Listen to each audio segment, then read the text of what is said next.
இவ்வளோ ஸ்பேஷியஸான டீசெண்டான இன்டீரியரோட இருக்கிற இந்த ரெஸ்டாரண்ட்டு ஒரு மல்டி குசின் ரெஸ்டாரண்ட்னால் உடனே நம்பிடுவீங்க.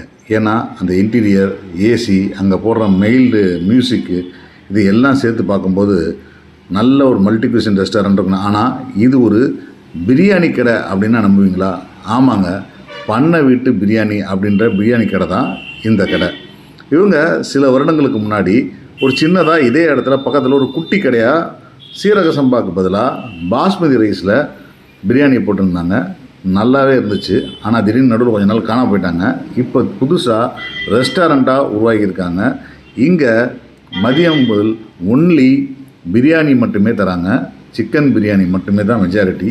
ஞாயிற்றுக்கிழமையில் மட்டும்தான் மட்டன் பிரியாணி. இதோ இந்த தொக்கு பிரியாணி. நான் தொக்கு பிரியாணி ஆர்டர் பண்ணேன். கூடவே வெங்காய பச்சடி ப்ளஸ் கத்திரிக்காய் சட்னி இதெல்லாம் கொடுத்தாங்க. ஒரு ஆள் சாப்பிட்றதுக்கு சரியாக இருந்துச்சு. மேலே இந்த தொக்கு சிக்கன் பீஸ் ஒரு 4 பீஸ்களோட மசாலாவோட நல்ல கிரேவியோடு இருந்துச்சு.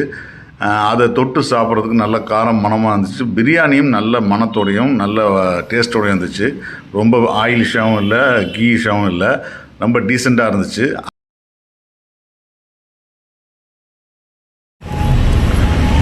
தொக்கு பிரியாணி, சீரக சம்பா ரைஸு நல்லா இருக்குது. இவங்க கொடுத்த பிரியாணியில் இருக்கிற ஒரே குறை என்னென்னா சூடு இல்லாமல் கொடுத்தது மட்டும்தான். அதுவும் நான் இன்றைக்கி போன மழை காலத்தில் நல்ல சூடான பிரியாணியாக கொடுத்துருந்தா இன்னும் நல்ல டேஸ்ட்டாக இருக்கும். அவங்கக்கிட்ட இந்த குறையை சொன்னேன். அடுத்த முறை வரும்போது கண்டிப்பாக அதை சரி பண்ணிடுறேன் சார் சொல்லியிருக்காங்க. இந்த கடை ஆர்காட் ரோட் KFCக்கு ஆப்போசிட்டில் இருக்குது. சட்டுன்னு பார்த்தா தெரியாது, ஏன்னா வெளியில் எக்ஸ்டென்ஷன் போர்டெலாம் இல்லை. நீங்கள் பார்த்து கவனித்து போங்க.